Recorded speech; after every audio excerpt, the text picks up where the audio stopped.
Հնարավոր է ղազախական ընկերությունները Հայաստան թռիչքներ իրականացնեն մեր երկրի ֆինանսական աջակցությամբ։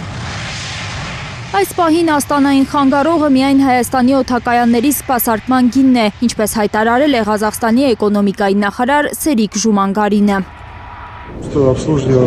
Երևանի օդանավակայանում սպասարկումը թանկ է, $65 մեկ անձի համար և $1248 մեկ տոննա ավիակերոսինի համար։ Հիմա խոսքը այն մասին է, որ դա ինչ-որ կերպ սուբսիդավորվի։ Այդ պայմաններով մեզ մոտ և Սկատը, և Fly Արիստանը պատրաստ են չվերթեր բացել։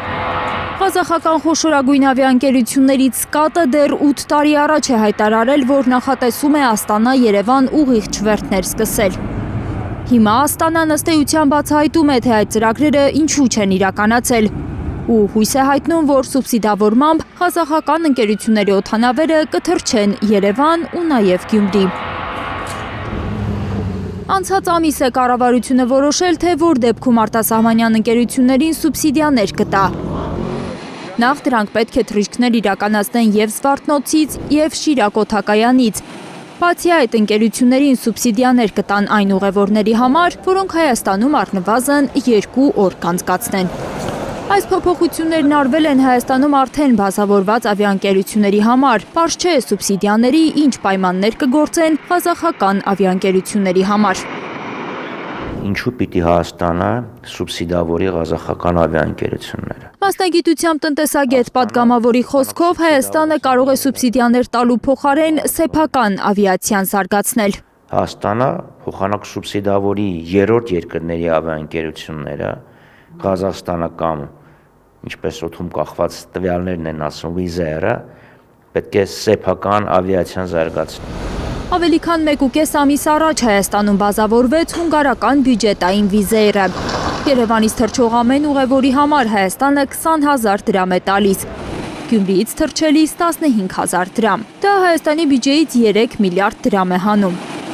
Մոտեցնել աշխարհին։ Էկոնոմիկայի նախարար Գևորգ Պապոյանն այն ժամանակ ասել էր, որ դա ոչինչ է այն օգուտների համեմատ, որ ակնկալում են ստանալ։ Ուզում ենք ունենալ զգուշ։ Սուբսիդավորմամբ պետությունը փոխհատուցում է ավիաընկերության որոշ ծախսեր, օրինակ վառելիքի, օդանավակայանների վճարների համար կամ հարկային արտոնություններ է տալիս։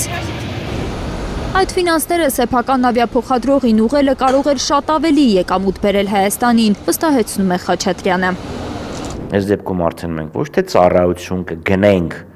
օտար երրորդ երկրներից, այլ ինքներս ծառայություն կվաճառենք։ Եվ հիշեցնեմ, որ Փաշինյանի օրոք կործանվեց հայկական ավիացիան։ Հայաստանը գրեթե 6 տարի է Եվրամիության ավիացիոն սև ցուցակում է։ 2020 թվականի հունիսից արգելվել է հայկական ավիափոխադրողների մուտքը Եվրամիության օդային տարածք ավիացիայում հայտնաբերված ավելի քան 4 տասնյակ թերությունների պատճառով, որոնք պաշտոնական Երևանի պնդմամբ արդեն վերացվել են։ Լիլիթ Սարգսյան, Կարինե Մանգասարյան, Նորայր Շարբաթյան և Անի Ղանդիլյան, Հայլուր։